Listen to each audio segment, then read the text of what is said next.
Okay, hi everyone, I'm Amelia. Today we're talking about flying changes. Flying changes are super fun to ride, super hard to train because a lot has to happen in a very short period of time. So to do a flying change, the horse has to go from one lead to the other lead and they have to change all their legs in midair. So a lot has to happen in a very short period of time, and it's really important that you understand the preparation to get your horse ready to teach them the flying changes.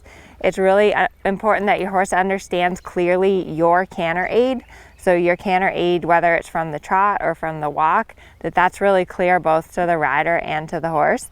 And then you can start working on your changes. So the aid for a flying change is basically the same as the aid for a canter. So if you're on left lead canter, you're gonna do a flying change to the right.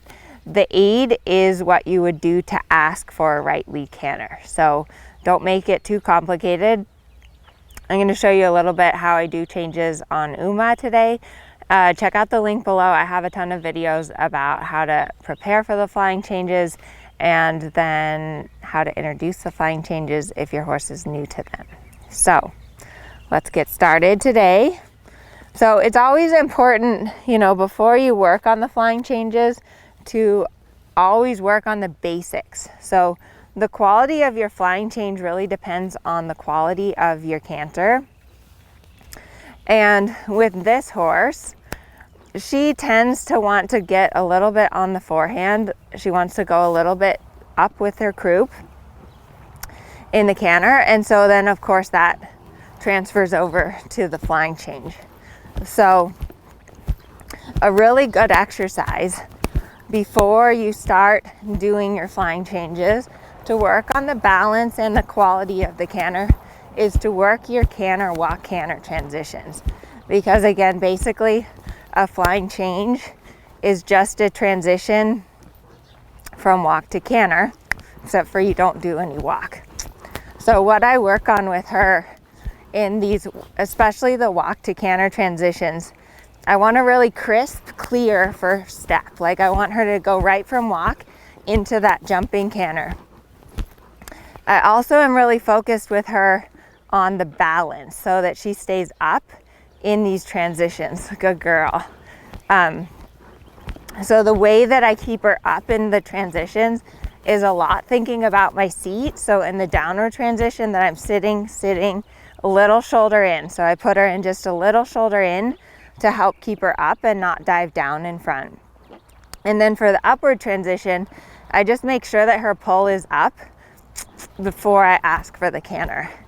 And again, with the upward transition, I'm really just focusing on that first stride, that it's really crisp and that she goes right from the walk into the canter. Good girl. Good girl. So then once you have a few canter walk canters under your belt, start doing some simple changes. So I'm just going to use the half diagonal from E to F. I'm going to collect, walk, keep her up, canter right. And you really want to be sure that you can go like right from the canter, walk a few steps, right back to the other lead of canter without it taking too long. So I should be able to collect, walk, canter, good girl, keep her up, good girl,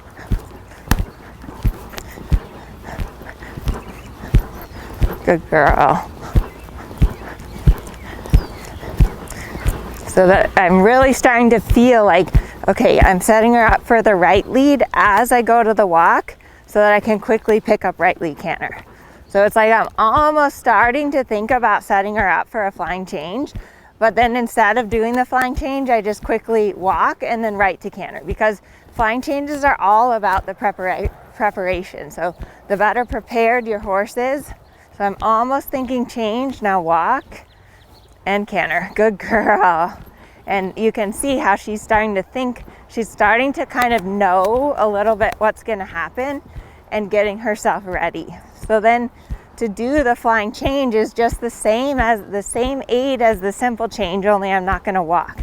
So I'm going to think about collecting her a little, push her a little off my right leg, make her supple right, and then flying change. And then after the flying change, I need to get her balance again, because during the flying change, she goes a little bit down in front. So I need to get her up and round through again. Balance, half halt, and good girl. And then rebalance her, because you can see in the change, she gets a little long, a little on the forehand. And so then a good exercise is to go back to like canter, walk, canter. If you feel like the change got away from you, do a few canter, walk, canters to get the balance and get your horse collected again before you go back to your changes. Good job. That was a good change. Nice uphill and straight. Good. Good girl. So those are some exercises just to help you with the changes. If you're having trouble with your changes, go back to those canter, walk, canter transitions and clean those up, because the more that you just do flying change after flying change, the worse they get. So you need to go back to the basics, work on those transitions, and then try your flying changes again. I'll post some clips in here of Natasha doing her changes in the Grand Prix, but definitely it takes a long time. Like, you have to do thousands and thousands of changes before the horse just really becomes accustomed to them and doing them on your aid and staying uphill. But it's always about going back to the basics, working on those walk, canter, walk transitions, working on the quality of your canter, working on keeping your horse uphill balanced. So I hope you enjoy this video. Check out the links below. Sign up for my email list. I send out emails every week to help you guys on your dressage training journey. My goal is to teach you to learn to love your ride. So thanks for watching today, and thank you, Uma, for demonstrating. The end.